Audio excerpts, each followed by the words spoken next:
¿vale? Eres mayo. Qué honor, qué honor, qué honor.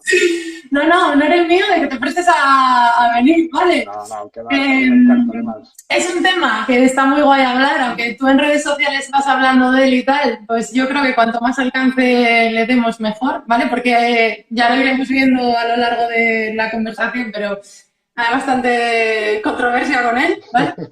Y malinterpretaciones. Sí, Entonces, nada, si te parece, te vas presentando, tienes Miguel del Olmo un poco y tal, a qué te dedicas ahora mismo, ok. dónde te estás desenvolviendo Vale, y nada, pues adelante. rápido, tampoco para enrollarnos, ir al grano. Pues nada, soy profesor en la Universidad Rey Juan Carlos, en esa malograda universidad, pero bueno, que hay gente buena. Y nada, llevo 25 años pues investigando en temas de control motor. Ok, vale, he venido también de la práctica, bueno, de ser preparador físico y estas cosillas, pero ya hace 25 años que decidí que lo que me gustaba era la investigación y a ello me dedico. Y ya está, ya, Pues, vamos. pues me parece estupendo. Vale, Eh, sí. a ver, vamos a empezar ya clarificando conceptos. ¿Qué Vale, es venga. el control motor? A ver, ¿qué es? Pues yo creía que lo tenía claro hasta que empecé las redes sociales y, y empezaron ya las dudas. Sí, sí, porque, a ver, yo empecé con esto de Instagram, creo que fue durante la pandemia, ¿no? Con una niña de 4 años, como trabajo académico puedes hacer. Entonces unos colegas me dijeron, oye, métete aquí y tal, ¿no? Entonces me metí y me llevé una sorpresa, ¿no? Porque empecé a ver temas de control motor, ¿no? Ejercicios de control motor. Y yo decía, ¿y esto qué es, no? Entonces me chocó un montón. Y al final me di cuenta de que sí, de que, digamos, había una acepción de control motor pues, extendida, pero que yo no entendía muy bien qué es lo que significaba, ¿no? Entonces, a ver, hay tres acepciones, ¿vale? Si podemos hablar así de control motor. Una es muy antigua ya, que si vas a Medline y pones Motor Control, aparecen artículos de 1960. Hay uno, por Casi ejemplo, que es nada. un clásico, casi nada, es un clásico que es de Matthews, que es de Muscle Spindles a Motor Control, es decir, usos neuromusculares y el control motor. Es decir, ahí se utilizaba el control motor como un sinónimo de control del movimiento. En este caso, pues, ¿cuál es la contribución al movimiento de los usos neuromusculares? Lo cual, pues vale, pues perfecto, está bien. Es otra manera de decir control del movimiento. Después está la otra acepción, que es la que, bueno, quizás la que yo tenía más clara, que es la de una disciplina científica. ¿Vale? Es una disciplina científica que emerge sobre los años 70, 80 y donde busca, digamos, combinar diferentes disciplinas para intentar entender cómo se regula el movimiento humano. Entonces, es una disciplina fascinante porque tiene mucha influencia de la neurofisiología, de la psicología experimental, pero entra todo. Es decir, ahí entra todo porque al final se trata de entender el movimiento en los seres biológicos. Y ya está. ¿Vale? Y es un poquito donde yo he desarrollado toda mi investigación. Y después está la acepción de Instagram, ¿ok? La tercera, ¿sí? Que es cuando el control motor la gente lo usa como si fuera una habilidad. O, por ejemplo, cuando se usa para hablar de alteraciones del control motor o ejercicios de control motor, ¿no?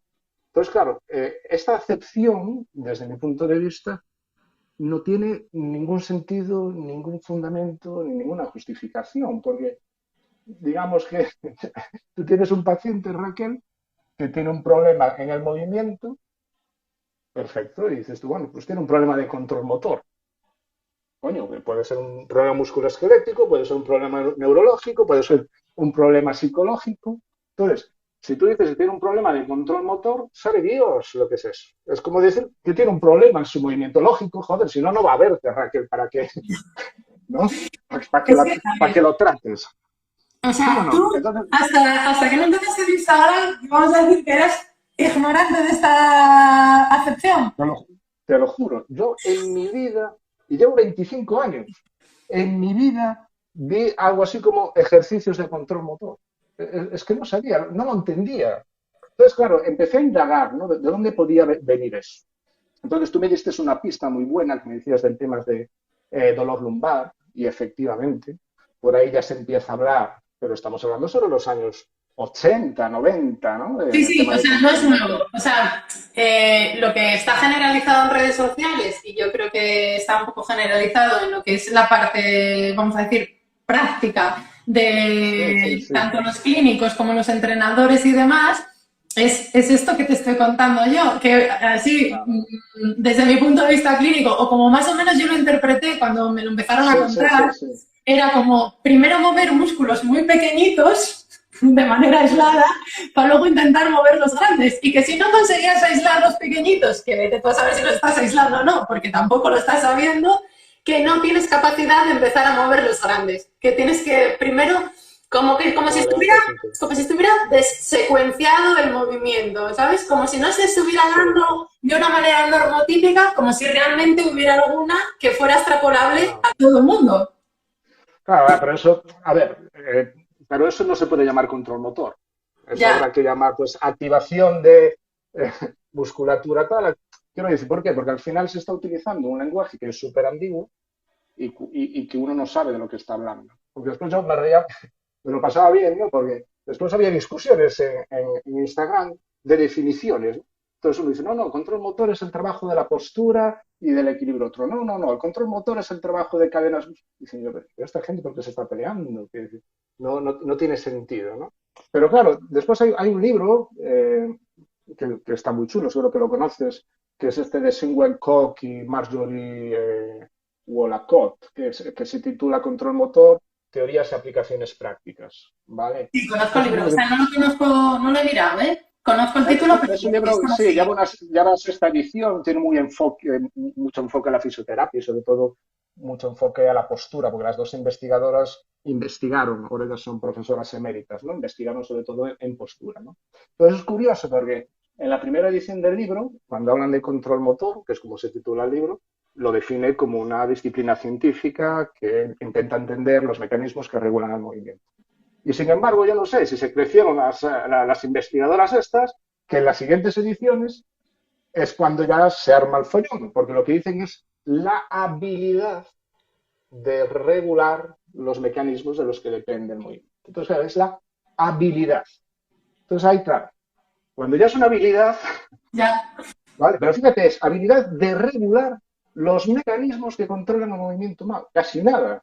Es que eso no es todo, es decir, es como Es que decir, ¿dónde esta estableces capacidad. el corte? ¿Dónde estableces el corte del que es hábil y del que es inhábil?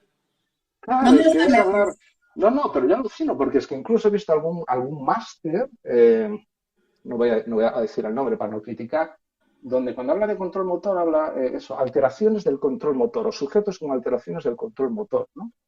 Digo yo, no he visto en mi vida una clasificación en ningún artículo científico, en una revista científica, de alteraciones del control motor. Es que es como decir alteraciones del movimiento, es lo que te digo. O sea, Mira, pues eso, tenemos yo una tengo aportación te corto un momento, Miguel, porque es que no quiero que Sí, se me sí, vaya en sí. el chat.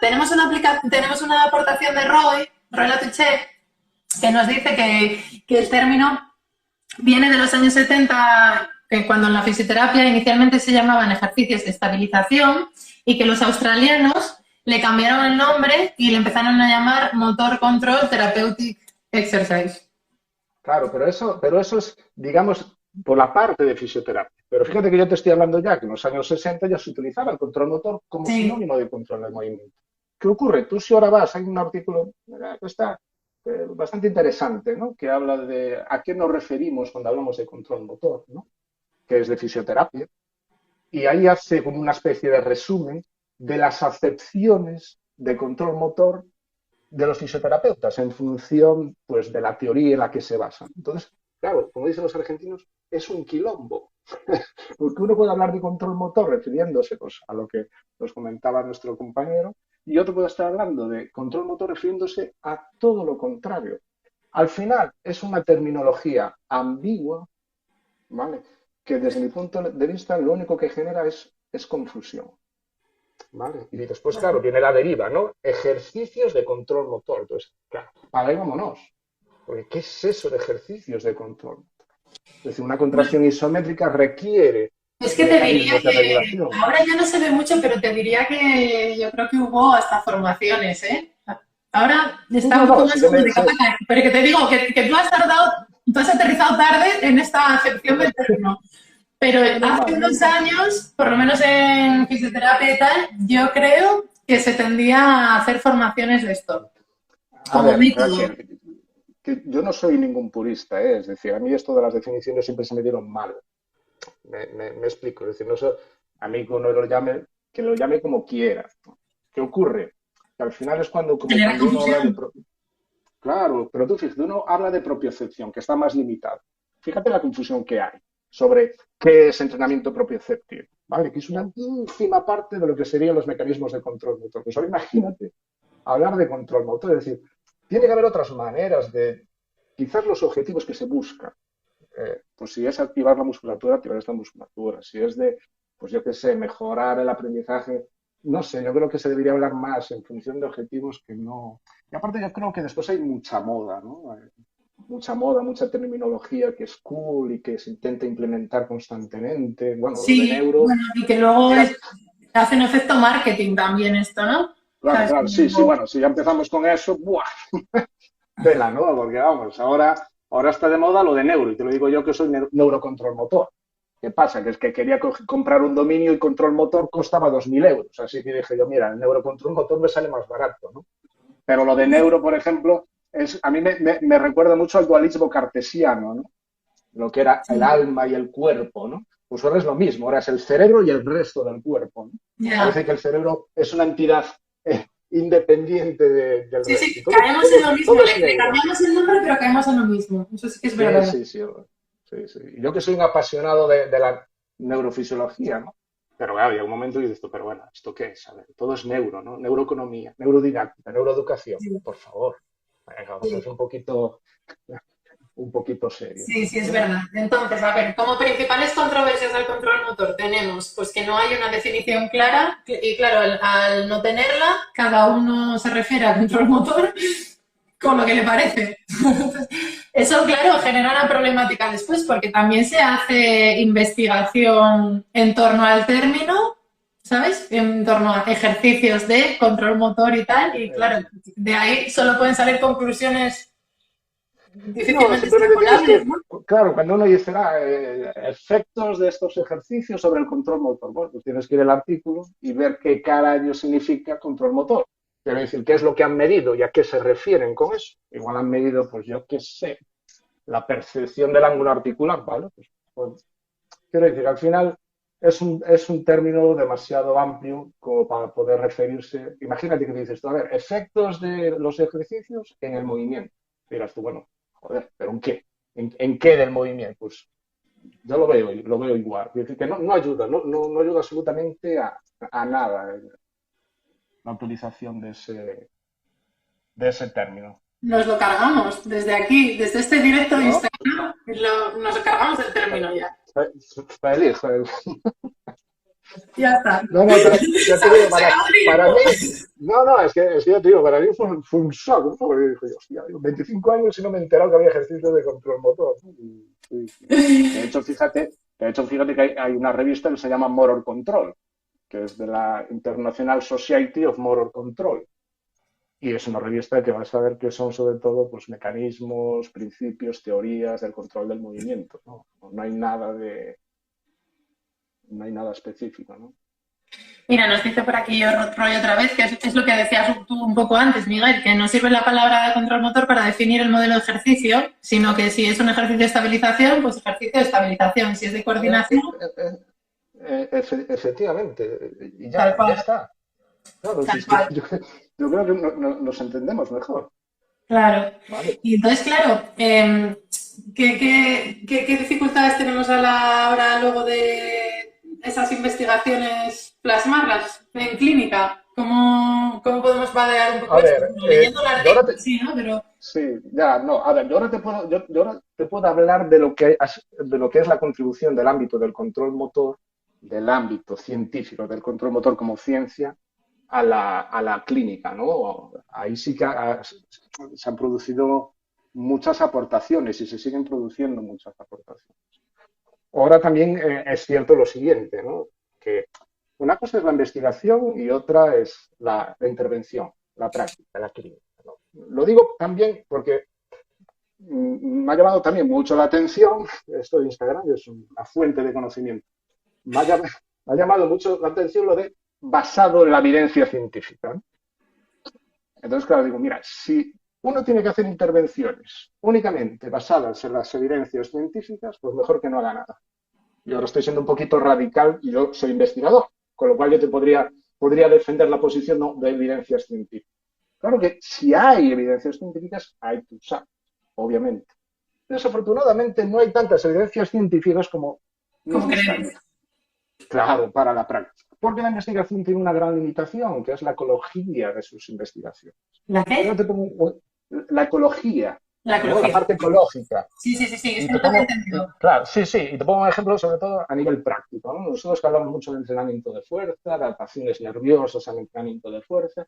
Claro, te vas a los estudios y la mayoría de los estudios, el 99%, son programas de entrenamiento realizados en 2 meses, 3 meses de entrenamiento, cuando la fuerza la entrenas durante años. Temas de aprendizaje motor, lo mismo. Teorías que surgen incluso de esos estudios del aprendizaje motor, son estudios que algunos de ellos se hacen en 2, 3 semanas de aprendizaje, cuando una habilidad deportiva o no deportiva puede llevar a años. Entonces existen unas limitaciones muy claras en la investigación para llevarlo al ámbito práctico. Cuidado, yo no quiero decir que esté justificando el todo vale. No, No claro. sé, no sé si me explico, ¿vale? No, no, sí, Pero sí. quizás Sí, te estoy entendiendo perfectamente. esa posición tan extrema, no, basada en la evidencia. ¿Por qué? Porque después también es la interpretación que se hace de los estudios por parte de los clínicos, por parte de la gente que está en la práctica. Que es que no son investigadores, joder. Y es que no podemos ser todo en esta vida, coño. Es que, de verdad, yo dejé la práctica para dedicarme a la investigación. Llevo 25 años haciendo investigación y creo que sé menos de lo que sabía cuando empecé. Y tengo muchísimas dudas si yo quiero implementar algo en la práctica, ¿vale? Entonces llama la atención a veces la banalización que se hace de los estudios, ¿no? Sale un estudio que dice lo del foco externo Luego y todos hablamos van de para eso. allí. Y todos van para allí ya, ¿no? Pero claro, es que interpretar un estudio no es fácil. Ver si un estudio metodológicamente es correcto o no, no es fácil. Eh, Uno no puede saber de estadística, no puede saber de diseños de investigación y encima estar en la práctica. No se puede saber de todo. Porque la investigación la hacen grupos, por lo general interdisciplinares. Yo llevo 25 años investigando. Sé estadística más o menos avanzado, pero a mí me viene un matemático y me dice, no, esto está mal, y me callo la boca, porque él es el que sabe la estadística. Yo no puedo pretender saber todo, porque en un estudio necesitas ingenieros, necesitas matemáticos, necesitas un montón de gente especializada, y eso es la investigación seria, no la mera publicación, que algunos confunden publicar con investigar. Son dos cosas muy diferentes. Investigar es llegar a un nivel de conocimiento sobre una materia muy profundo. Para mí eso es lo que es investigar. Claro. A Publicar ver, sí que esto, es verdad. publicar lo otro. Sí que es verdad que yo no estoy en investigación, ¿eh? Yo soy clínica, hago mis esfuerzos por mejorar mis conocimientos metodológicos, estadísticos y demás para intentar, porque sí que soy lectora habitual de artículos, entonces intento Pero mejorar mi interpretación de pero es ellos. muy difícil, es muy difícil. Conozco mis limitaciones perfectamente, por eso siempre cuando emito algún mensaje y tal intento emitirlo desde la prudencia, porque además es que mismamente sobre un tema te puedes encontrar gente, por lo menos de mucho renombre, manteniendo posturas contrarias Sí, y sí, eso sí. ya te tiene que dar que pensar que va a ser difícil encontrar algo Sí, sí. como, ¿sabes? Absoluto, ¿vale? Y no sé, entiendo que trasladar esos conocimientos pues tiene dificultad porque además si priorizas la replicación pues luego puede no servirte para el mundo real, ¿no? Claro. Si priorizas A la ver, replicación laboratorio. a ver. Claro, claro. No quiero decir que no haya, que no haya, que no haya una aplicación. Yo creo que se han hecho muchos avances. Yo, por ejemplo, que trabajo con temas de Parkinson, ¿vale? Y rehabilitación de la marcha. Trabajo, no investigo, que es diferente. A ver, y queden las cosas claras, soy investigador, ¿ok?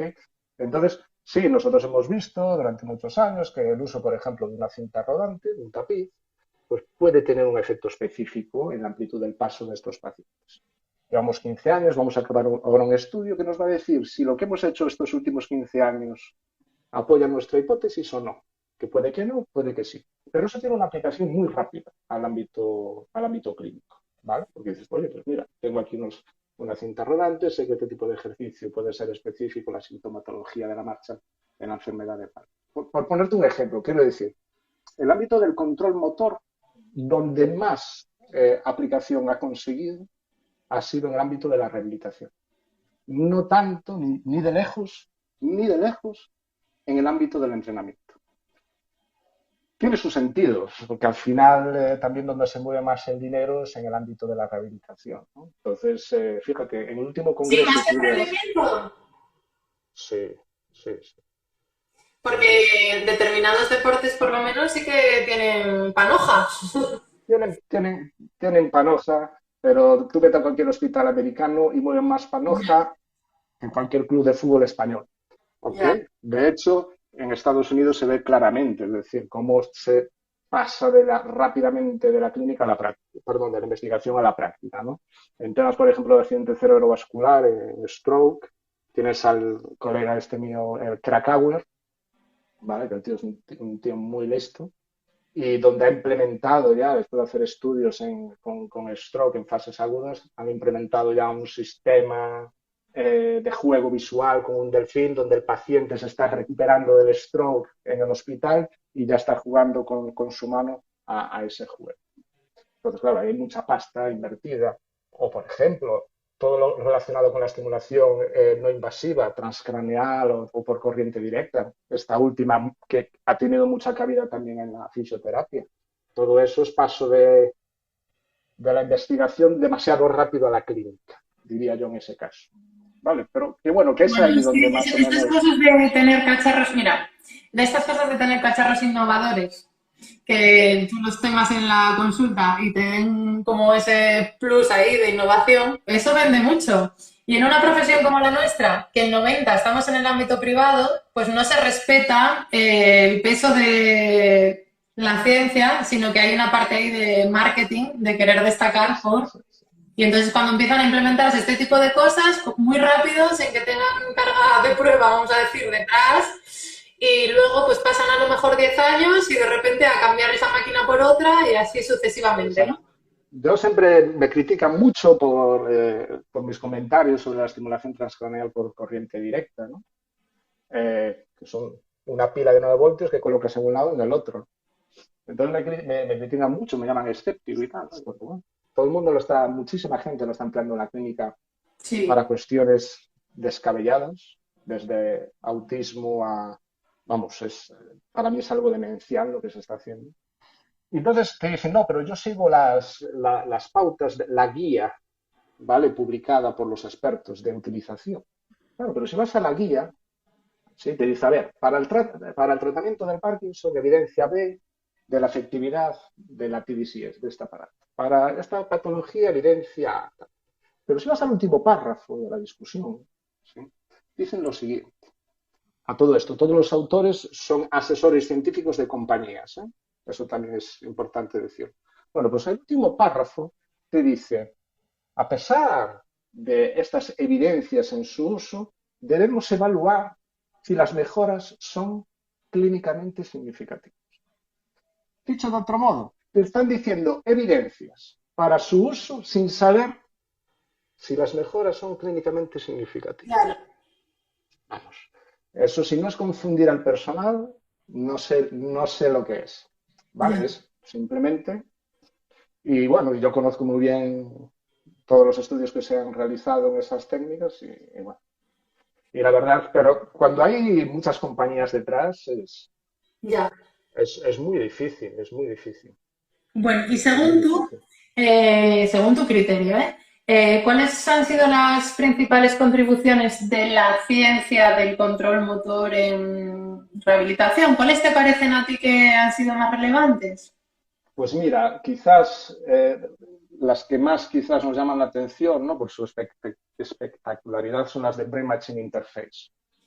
Esas son las que más, es decir, gente que es capaz de controlar un brazo robótico con implantes localizados en el córtex, esto que vimos hace unos meses de parapléjicos con una estimulación a nivel de la médula espinal siendo capaces.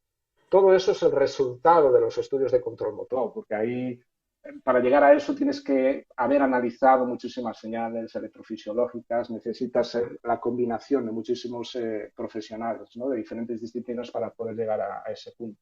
Para mí quizás es lo más espectacular. Fíjate, lo que te comentaba, en el último congreso de la Sociedad Internacional de Control Motor, uno de los tópicos más relevantes fue cómo la información sensorial, ¿no?, modula el movimiento, sobre todo a nivel de prótesis, ¿vale?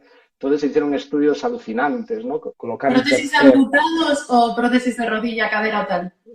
de todo, de todo. Vale. Pero hacían, incluso con sujetos no amputados, le colocaban un tercer pulgar falso, que eran capaces de controlarlo con movimientos de los pies. ¿Ok?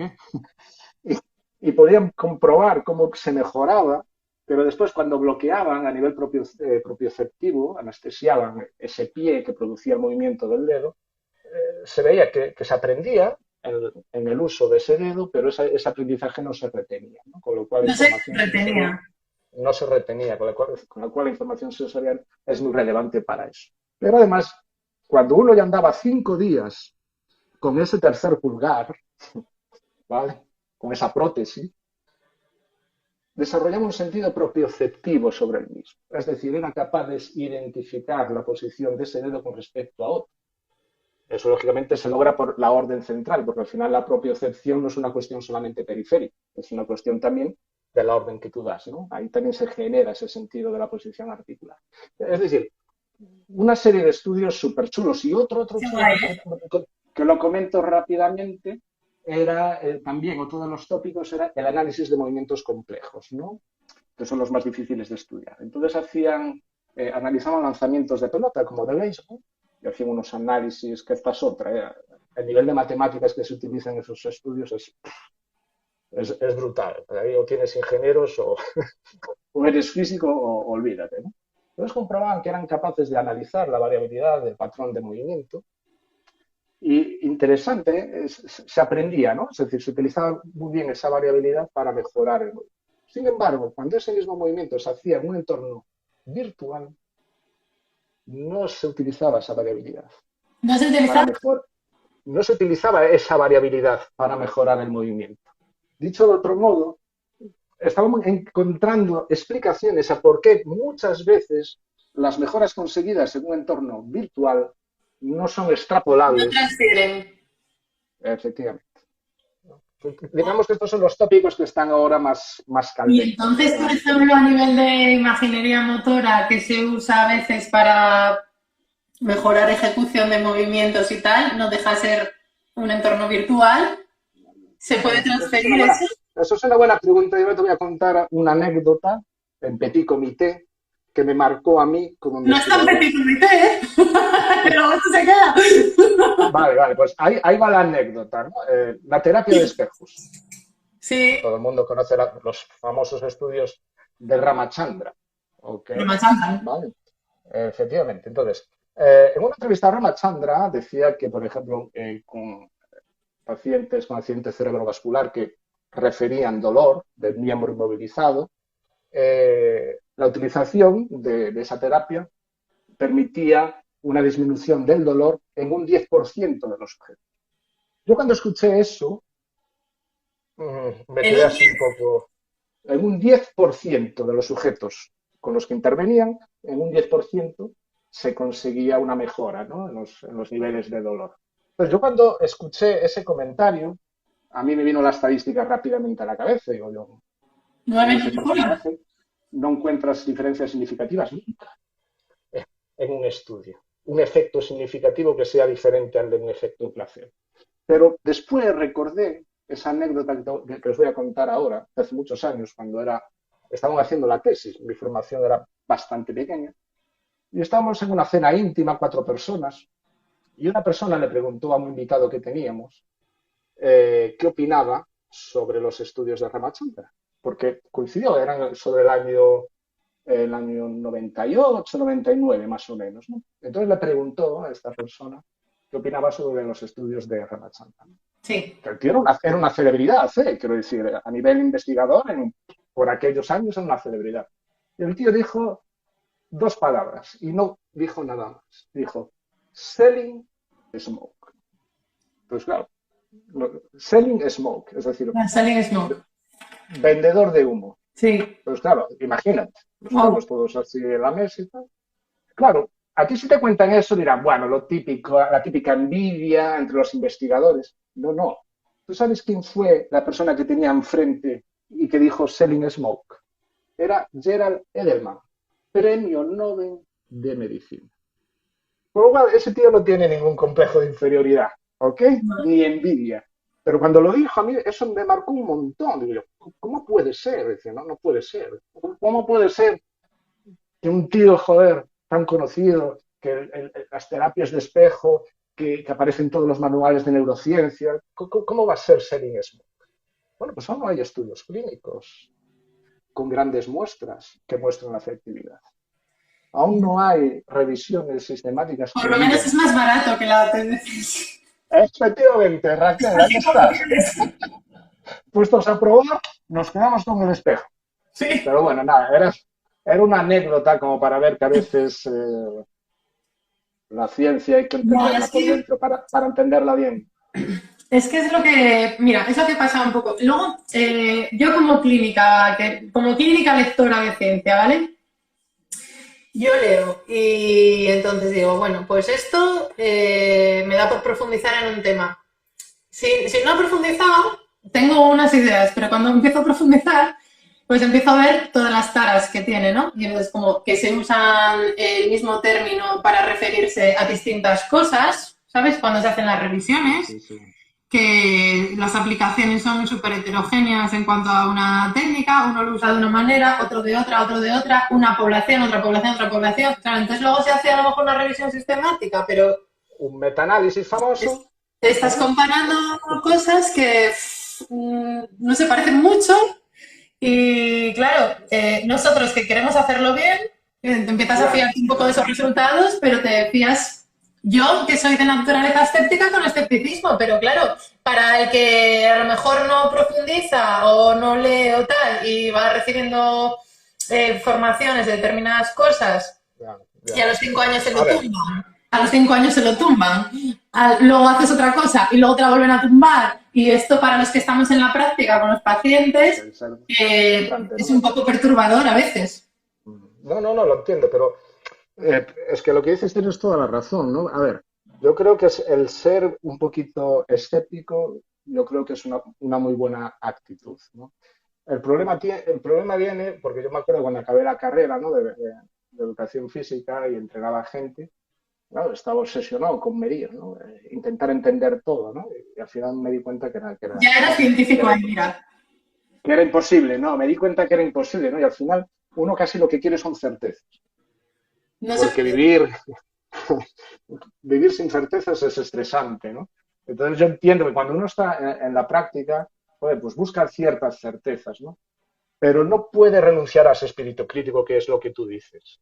Porque yo creo que, para mí, yo creo que esa es la gran diferencia entre un buen clínico o buen entrenador o lo que sea, ¿no? Ese espíritu crítico, escéptico. Porque al final la experiencia es valiosa siempre y cuando tengas ese espíritu crítico.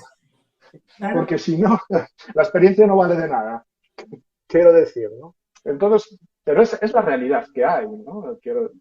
En ese sentido, pues hay poco que comentar, ¿vale? Yo, por eso, cuando uno tiene muchas certezas de algo,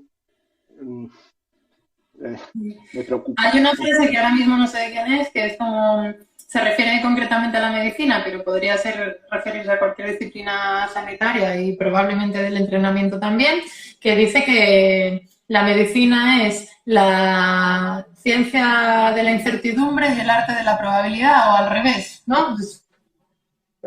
Pero la ciencia es eso. Trabajamos con probabilidades. ¿Qué es lo más probable que le puede mejorar a este paciente con el conocimiento que tengo acumulado? Pues esto. Vamos a probar y luego pues te vas manejando como buenamente puedas, ¿no? Sí, sí, no. Lo que no se puede ser es un talibán. Talibán en el sentido de decir, oye, esto funciona porque me ha funcionado en este sujeto y eso no es una No, buena práctica, joder. no, cuando estás con N1 no puedes extrapolar cosas, porque son Claro, claro, anécdotas. Lo claro. que tienes son anécdotas.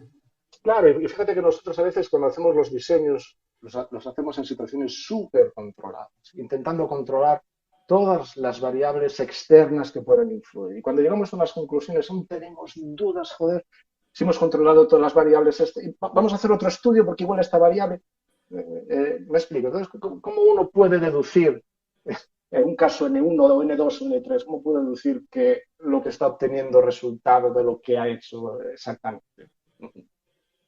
Claro, Hay que ser crítico, cuestionárselo y ya está, porque poco más se puede hacer, ¿no? claro. Digo yo, ¿eh?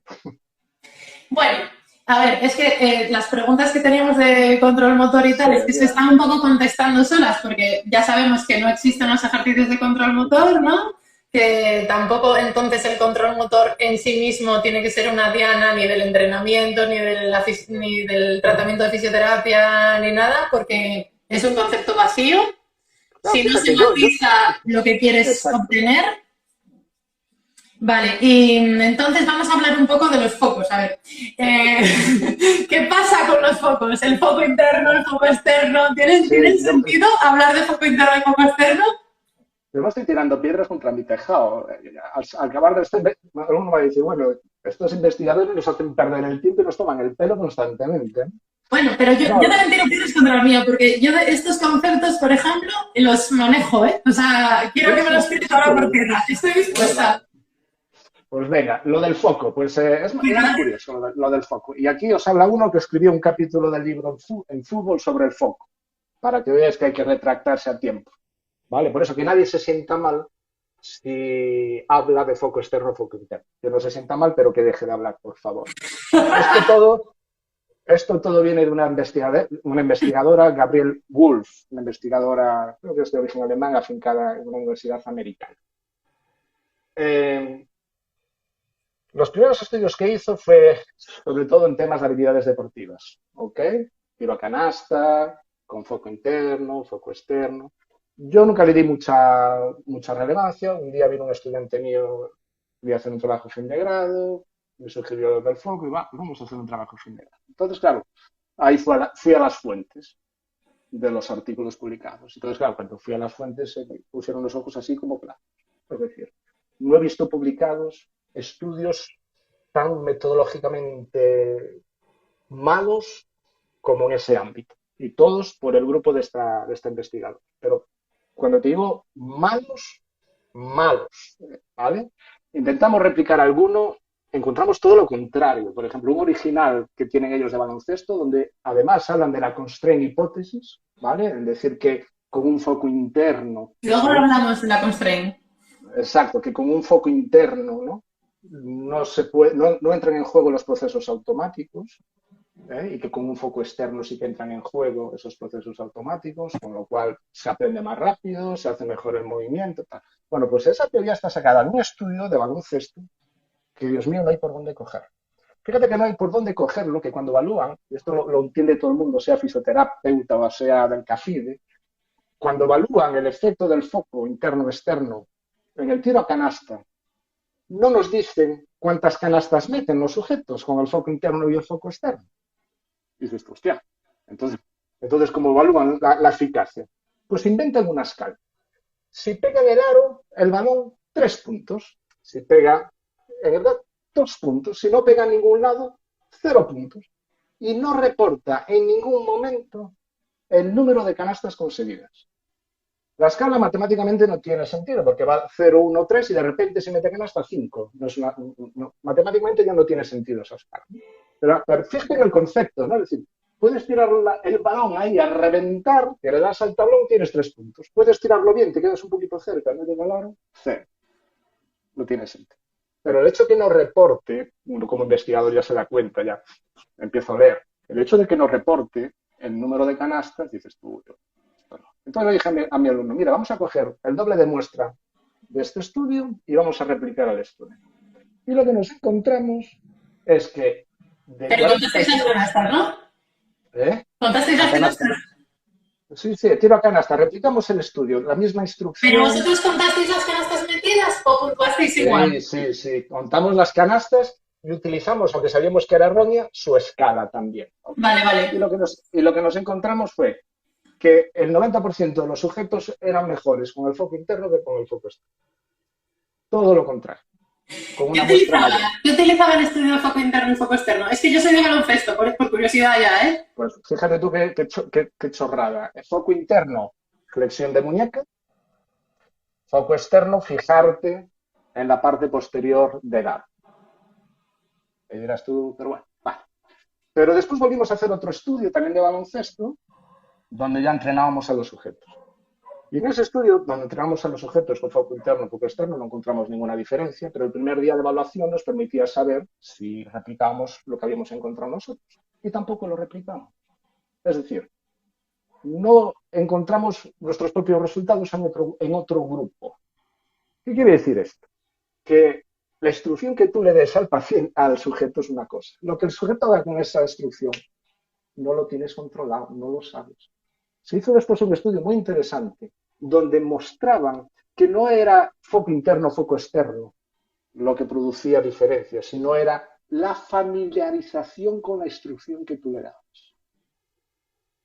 ¿Okay? Entonces, si sigues viendo todos los estudios que hay, son todos una basura. Punto. Y no hay ningún principio, no hay ninguna lógica neurofisiológica, comportamental, que permita incluso hacer una clasificación entre foco interno y foco externo. No existe. No puedes decir tú que porque no mencione una parte del cuerpo, eso ya es foco externo. O porque mencione una parte del cuerpo, eso es foco interno. No, no, no, no, no es posible. Es decir, como le digo, como Bueno, suelo a ver, decir esa yo, sería una manera como de estructurar la orden. O sea, claro, eso claro, es pero relativamente, es nada más nomenclatura, ¿no?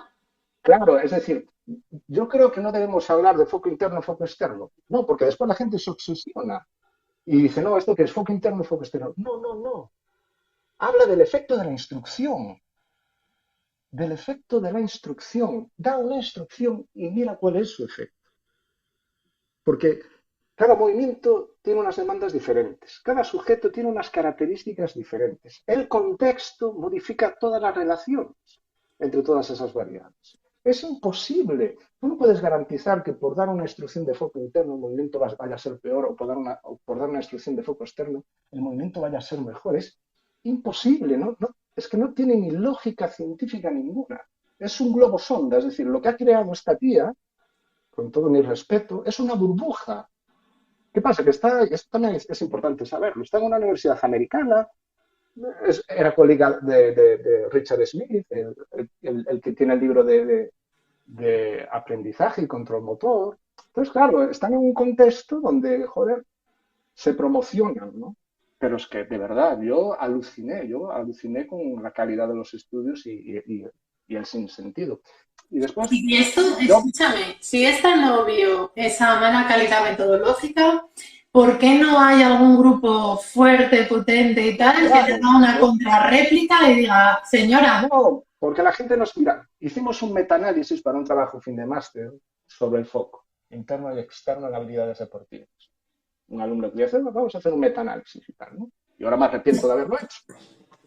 Entonces, enviamos el metaanálisis, como fue un trabajo del copón, ¿no? Una revisión de todos los artículos, lo enviamos a una revista. Y fue rechazado. Y uno de los comentarios de un revisor fue el siguiente. Os agradecemos el enorme trabajo realizado.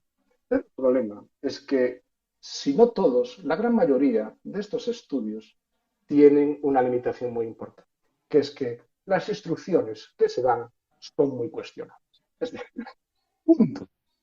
Ya no lo volví a mandar a ningún lado, la revista, el metaanálisis, porque es que tenía razón. Es decir, ¿para qué voy a perder el tiempo yo? Pero bueno, hay mucha gente, hay muchísima gente. Bueno, la gente que está en ese ámbito, quizás no lo publican, pero la gente que está en ese ámbito, yo he hablado con muchísimos investigadores, simplemente lo ignoran. No pierden el tiempo oh, ya con eso. pero es algo y se ha infiltrado mucho en el ámbito clínico y de entrenamiento, ¿eh? Mucho. Y en el Como clínico sí que te... como para no pegarle un repasín. Pues sí, pues es una... Es Habrá que que hacer además, alguna carta así. mira, yo no, o sea, te había visto un videopost de estos que haces tú y tal, que decías que, bueno, que no estaba clara la nomenclatura y tal, pero ahora que has extendido un poco la explicación, es que realmente tiene todo el sentido del mundo que evidentemente sea nada más dependiente de la orden y depende de cada sujeto. O sea, que tú podrás hacer poblaciones y tal, pero como en dolor, cuando analizas una intervención, ¿no? Tú podrás hacer intervenciones y que en un mayor porcentaje de personas funcionen, pero que depende de pues la situación, el contexto, el individuo, sus creencias y experiencias previas, todo, Es en que, realidad. Es que al final volvemos otra vez. claro, pero Ahora en fíjate, dolor, por ejemplo, se dice mucho no tratar la patología, sino tratar a la persona, y al final es que esto es igual. No tratar, o sea, en entrenamiento sería lo mismo. sí, no, no, Tendrías que enfocarte en el individuo de cada vez e ir probando a ver qué funciona en base a lo que mira, ya sé de él, a lo que ha experimentado y demás. insisto, el tema del foco externo y el foco interno, cualquier científico, mmm, digamos, con un poquillo de nivel, se ríe de eso, ya, no, ni se molesta. Eso ya os lo digo así en cualquier ámbito, ¿vale? Yo alucino cómo ha entrado también, como dices tú, en la clínica. De hecho, había hecho un post, ¿no? De qué malas instrucciones dais los fisioterapeutas, ¿no? Lo vi, lo vi. ¿Recordáis? Claro, Sí. No, criticando, porque eso lo titulas así y ya entro allí y no cabe. Porque a mí lo que me molestó, y por eso me meto con esta tía, y si alguna vez tengo ocasión de coincidir con ella en un congreso, no es por lo que haga, sino por lo que dice. Porque criticó incluso a entrenadores diciéndole que cometían errores si daban instrucciones de foco interno. Y yo pensando, pero tía, si el estudio más largo que has hecho han sido 3 sesiones de aprendizaje de una habilidad, 3 sesiones. Pero ¿cómo vas a ir a un entrenador que lleva años enseñando una habilidad deportiva a decirle que se está equivocando por lo que has encontrado tú en un estudio mal realizado con 3 días pero qué arrogancia es esa como investigador? Quiero decir, es alucinante, ¿no? Y en la clínica que se haya metido alucino también, vamos, tirarlo a la basura. ¿No? Porque es que eso, el problema del foco interno, foco externo, A ver, y lo que hay, por ejemplo, a ver, porque sí. en mi cabeza, foco interno hipertrofia, ¿eh? Y foco externo aprendizaje motor. Porque, claro, sí, Sí, adquisición de nuevas habilidades y tal, parecía que mejor el foco externo, no sé qué, ¿no? Y luego pero vamos a ver. hay estudios que miden la hipertrofia, que dando órdenes de foco interno y foco externo. Yo he leído alguno y que era, si por ejemplo te enfocabas me voy a inventar el ejemplo porque no lo recuerdo bien, pero si te enfocabas en el bíceps cuando hacías un curl, te crecía más el bíceps que si te enfocabas en levanta la mancuerna, por ejemplo. Claro, el problema de esos estudios ocurre lo siguiente, que no controlan la mayoría de ellos la velocidad de ejecución. Con lo cual, puede ser que cuando tú controles, pongas más énfasis en el bíceps, Vaya la más velocidad de lento, ejecución más sea más estrés. lento y haya más tiempo de tensión. Pero Claro. claro, fíjate, si ese es el caso, entonces el foco interno es beneficioso para la hipertrofia, no es perjudicial. Quiero decir que el problema de utilizar el foco interno y el foco externo es que puede haber profesionales que se obcequen tanto que cuando no consiguen lo que quieren con la paciente, no barajen la posibilidad de darle una instrucción que vaya hacia una parte de su cuerpo, porque lo considera foco interno. Prohibido. Entonces, claro, prohibido. Cuando igual dándole esa instrucción va a conseguir lo que busca. Claro. Igual hay que ser un Es poco que menos papista con estos conceptos, ¿no? instrucción, Vamos a hablar un exacto. poco de la teoría de los constraints, porque también es algo que se ve ahora mucho en... Esa sí que es verdad que yo la tiendo a ver más en entrenamiento que en clínica, ¿eh? Lo de los Cuando hablas de constreñimientos, de la... el aprendizaje motor y tal. Ah, vale. Sí, sí, sí, sí, sí, sí, sí. Ok, vale. Comenta. Cuéntame, a ver, ¿estás conforme No, con él? Porque al final esto viene a ser como... Bueno, no son sí, focos externos tampoco, sí, son, deberían ser no, focos a ver, externos, ¿no? hay diferentes teorías del control motor y ninguna de ellas es capaz de explicar todas las singularidades del movimiento. ¿Ok? ¿Vale? Una de las teorías que surge para entender los movimientos repetitivos, ¿vale? Los movimientos que se repiten, pues como la marcha, es una teoría que surge de los sistemas complejos, de que no existe una relación lineal entre las variables, ¿no? Entonces, eso es un famoso estudio hecho por un investigador, un tío muy bueno, Kelso, donde le decía a los sujetos que tenía que hacer esto de aquí, este movimiento, ¿vale? A una frecuencia determinada. Y cada vez lo tenían que hacer más rápido, más rápido, más rápido. Entonces llegó un momento que de repente de pasar de este patrón se pasaba a este patrón. ¿Okay? Y él analizaba absolutamente el desplazamiento y en su objetivo no buscaba una explicación determinista. Es decir, él no explicaba, no intentaba entender por qué se pasa de aquí a aquí. No, él intentaba describirlo solamente, ¿vale? Pero de ahí se empezó a generar toda una serie o se empezó a elaborar más toda esta serie de teorías y se comenzó con esto de las teorías dinámicas en base a los sistemas complejos, que nos dice que el movimiento pues puede surgir de la interacción, ¿vale? Con el medio ambiente, etcétera, etcétera. Entonces, los constraints no, son como limitaciones que se pueden implementar, ¿no? Otros lo llaman, pues, modificar la tarea, ¿vale? Pues ahora que uno dice, bueno, voy a hacer un constraint, otro dice, mira, pues ahora voy a limitar este movimiento, voy a manipular esto de aquí. Es una teoría muy interesante que ya se lleva utilizando muchísimo tiempo, no es una teoría nueva y de hecho, para mí la mayor contribución que tiene esa teoría es que te da una manera diferente de analizar el movimiento, ¿no? Y nos ha hecho entender que la variabilidad fundamentalmente de un movimiento que antes era visto como algo negativo, pues puede que no lo sea, ¿ok? Y que sea simplemente una característica de nuestro pues, sistema nervioso que nos permite además producir mejoras. De hecho, por lo general, los sujetos que más aprenden son aquellos que son más variables inicialmente porque lo que hacen con esa variabilidad es explorar diferentes estrategias. ¿Okay? Eso es una cuestión que es muy interesante. Otra es, nos vamos otra vez a ser talibán, ¿ok? De repente, ¿vale? De repente todo es sistemas complejos, de repente todo es variabilidad, de repente tenemos a algunas personas que se hacen populares, que no han entrenado en su vida a nadie, que no tienen un menor conocimiento de neurofisiología, pero que ven una oportunidad, algunos aquí en España, de tener una exclusiva y empiezan a hablar, ¿vale? Sobre los sistemas complejos aplicados al entrenamiento. Insisto, cuando no han entrenado a nadie, ¿no? Y se han hecho populares, muy populares en las redes. No voy a decir los nombres porque tampoco es cuestión de ello, ¿no? Hay algunos que investigan muy bien. Mi colega Francis Moreno, de Alicante, sí que es investigador en sistemas complejos. El principal problema de los sistemas complejos es saber qué variabilidad es la que vale y qué variabilidad es la que no vale.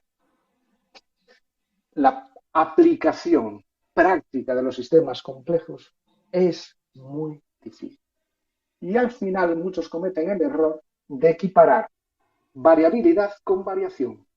Varía una tarea, sí, pero es que eso no es la variabilidad de la que estamos hablando. Claro, y saber de cada movimiento cuál es la variabilidad. Hay diferentes modelos matemáticos para explorar pues los movimientos en 3 dimensiones, para saber cuáles son pues, la activación de diferentes segmentos, la entropía, las de Dios es Cristo. Pero la aplicación práctica, desde mi punto de vista, aún le queda muchísimo. Y yo creo que es el principal escollo de esa teoría, que es su Para cuando aplicación estás con práctica. N1, pues es que no vas a poder predecir a lo mejor lo que le va bien a ese N1, ¿no? Claro. Ya te digo, para mí Porque con esto podría pasar un poco lo mismo, que por ejemplo le pones constreñimientos y entrena con esos constreñimientos y cada vez es mejor entrenando con esos constreñimientos. Eso, una vez que no están los constreñimientos, se extrapola luego a tareas sin constreñimientos. Interesante pregunta. ¿Podría o no? Dependiendo de si esos constreñimientos se están manteniendo de algunas maneras, pues unos programas generales, unos motor primitives que A le lo llaman. mejor, a lo mejor porque el aprendizaje motor requiere de mucha repetición también, ¿no? Para que se integre, ¿o no? O esto es un mito Muchísimo. también. No, no, no, no. La práctica hace el expertise. Ahí no hay tutía. Ahí no hay tutía. Podemos discutir si es práctica variada, si es práctica constante, que es una discusión que ya tiene muchos años de tal, pero la práctica, práctica, práctica, práctica y práctica. Es lo que hace que a veces nos pasamos de práctica y tenemos esas Llegamos a la conclusión historias, de ¿no? que sobre todo influirá la dosis, más que nada, ¿no? Y luego depende, primero la dosis y luego ya otros detalles. Claro, Raquel, pero el problema volvemos a lo mismo. Es que al final, ¿qué estudios hay de aprendizaje que se hayan hecho a lo largo de años? Muy Claro. pocos. Eh, entonces, igual algo que estás haciendo que a priori puede suponer un descenso en el nivel de ejecución, pues a la larga igual tiene un efecto de sobrecompensación. ¿Vale? Eso nosotros cuando hacíamos jabalina y a veces estábamos fatigados y teníamos que seguir lanzando fatigados. Que, joder, si estás fatigado, ¿por qué sigues lanzando? Bueno, porque igual cuando no esté fatigado, estas sensaciones que estoy teniendo ahora, pues soy más consciente de ellas. No lo sé, ahora estoy especulando. ¿Vale? Quiero decir que de aprendizaje también a largo plazo en una habilidad deportiva sabemos bien poco. Sabemos Claro, bien lo de, poco. por ejemplo, el aprendizaje motor en fatiga siempre se decía que ahí ya no se daba, ¿no?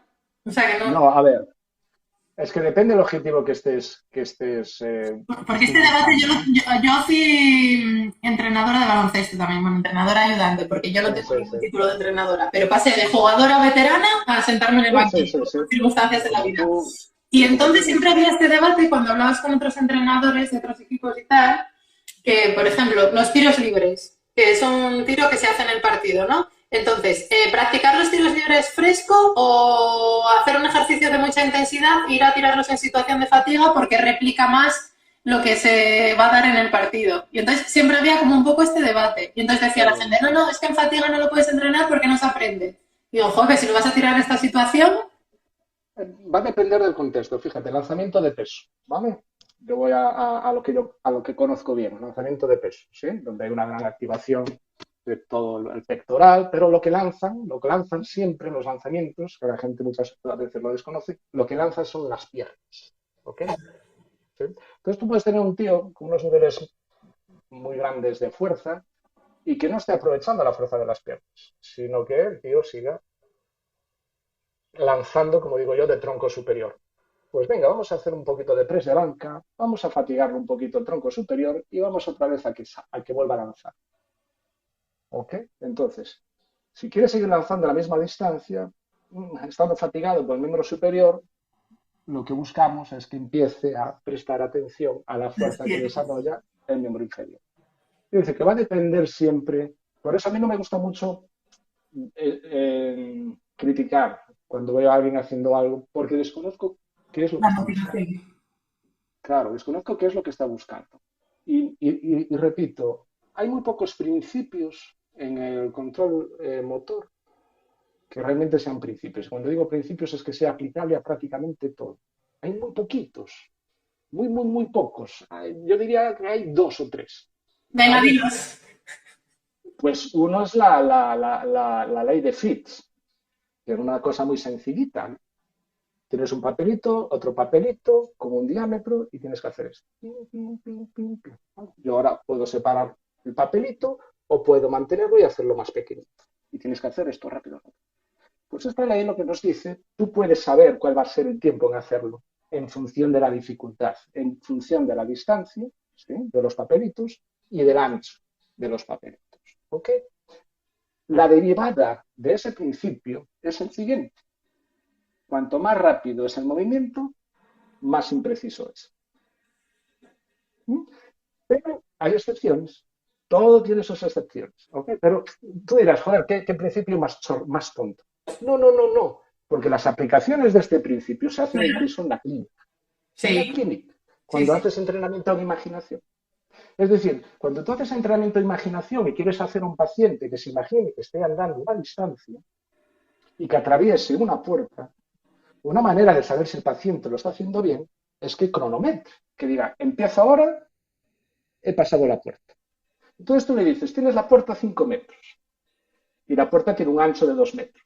Ahora tienes la puerta a 5 metros y tiene un ancho de 1 metro. Ahora tienes la puerta a 10 metros, un ancho de 5 a 10 metros. Se cumple la ley de Fick, porque si no la cumple el sujeto no está imaginando correctamente ese movimiento.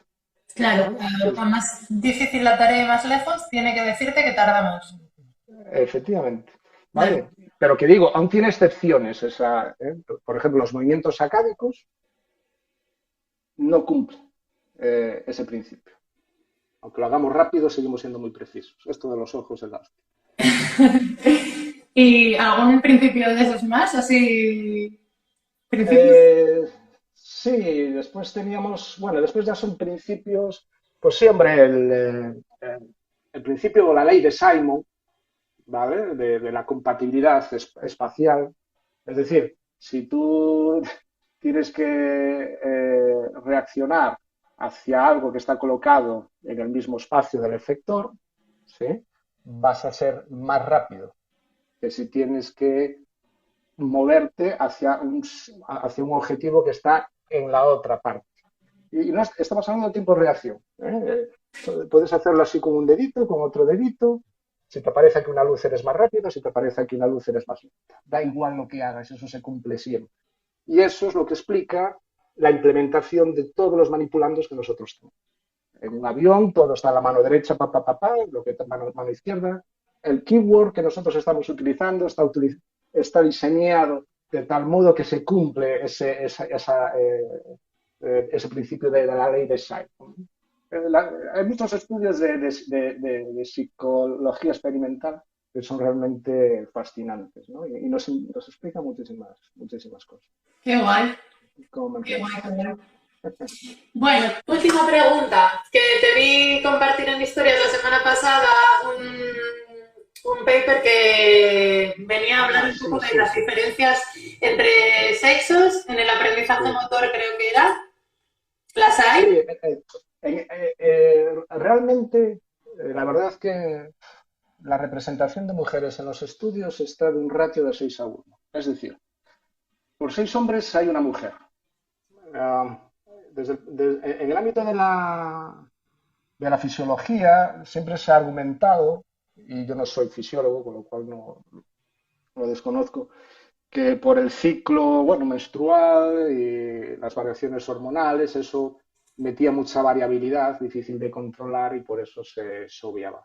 Pero claro, eso no puede ser una excusa, porque al final estamos estudiando la fisiología de los hombres, no la fisiología de las mujeres, ¿no? Entonces, Efectivamente. en este estudio que acaban de publicar ahora, lo que hacen es un estudio muy, muy bonito, en el vasto lateral, meten agujas para coger neuronas motoras y mandan a hombres y mujeres realizar diferentes contracciones de fuerza isométrica y lo que comprueban es que las mujeres tienden a utilizar neuronas motoras más pequeñas, aumentando la frecuencia de estimulación de ellas, frente a la de los hombres que utilizan neuronas motoras más rápidas con una menor frecuencia de estimulación.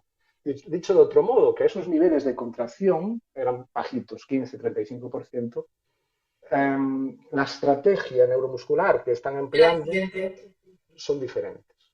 ¿Vale? Es verdad que sí que cuando intentan elevar, ¿sí? Cuando intentan elevar la fuerza, el mecanismo que utilizan es idéntico, relativo a cada uno de ellos, ¿vale? Pero quiero decir que es un estudio muy bonito porque, joder, nos está Podría ayudando a tener entender. implicaciones a nivel Claro, claro, claro, claro, claro. de Sí, sí, sí, transferencia. sí. Sí, sí. Qué interesante. Pues gracias por compartirlo, porque yo estas cosas también me las suelo Haré coger un, ahí al haré vuelo. un post. Haré un post que se me están acabando las ideas. Venga, pues dale. Jo, pues muchas gracias. ¿Nos dejas unos puntos para casa, como 3 puntos o así, que quieras que queden muy claros para dejarlos en los comentarios del vídeo? Pues a ver, joder, es que no me gusta dar tampoco puntos tan escépticos o tan negativos, ¿no? Uno sería, por favor, olvidarnos del control motor como habilidad, ¿vale? Hablar de objetivos, no hablar de control motor porque es como no decir nada. Segundo, olvidaros del foco externo, foco interno, porque no tiene justificación ninguna y os puede llevar a cometer errores. Fijaros más en el efecto de las instrucciones, probar, ¿vale? Y poco más, es decir, no ser lo que Raquel ha dicho claramente, ¿no? Ser reflexivo y ser crítico, y punto. Yo creo que es la mejor actitud que uno puede tener cuando está trabajando con alguien, ¿no? Y ya está. Pues genial. Te agradezco mucho que hayas venido, ¿eh? A Porque mí me encanta hablar de estos temas. Joder, a veces voy buscando a alguien, alguna víctima para... para darle la Pero paliza. sí, sí, sí. Bueno, pues a ver, me escribes cuando quieras, que yo estas cosas charlan encantada. ¿Hay algún proyecto o algo que tengas ahí ahora que estés desarrollando, que quieras utilizar este espacio para dar a Pues conocer o lo que sea? vale, pues mira, tengo una buena y una mala noticia, ¿vale? La buena es que la semana pasada me aprobaron un curso online, un curso superior universitario en avances en el control del movimiento humano, ¿vale? Que es Qué un curso que guay. me apetecía, sí, aparte es un curso que me motiva mucho organizarlo, es totalmente online, hay prácticas, hay tutorías online, pero tenía muchas ganas de organizarlo y tal. Entonces me lo han aprobado, con lo cual, pues bueno, teóricamente en septiembre comienza la prescripción y en octubre ya comenzamos. La mala noticia, pues por cuestiones absurdas de la política universitaria, que no voy a entrar aquí a valorar, únicamente lo puedo ofertar a graduados de CAFID. Bueno, inicialmente lo quería ofertar a todo el mundo, porque tengo dado algún curso presencial donde hasta tenía gente del Conservatorio de Música que quería entender un poquito más el tema de coordinación bimanual, pero no ha sido posible. No puedes. Entonces, no puedo, no me deja. Entonces, lo siento mucho, ¿vale? Y bueno, pues Aprenderemos de tendremos ti que en hacer, redes. hacemos más Instagrams en directo para tratar más temas y lo compensamos. ¿Eh? Vale. Muy bien, Miguel. Pues muchas gracias. Gracias a todos los que habéis Vale, pasado por el directo y habéis participado un poquitín en el chat y tal. Y nada, nos vemos el mes que viene. Un abrazo a todos.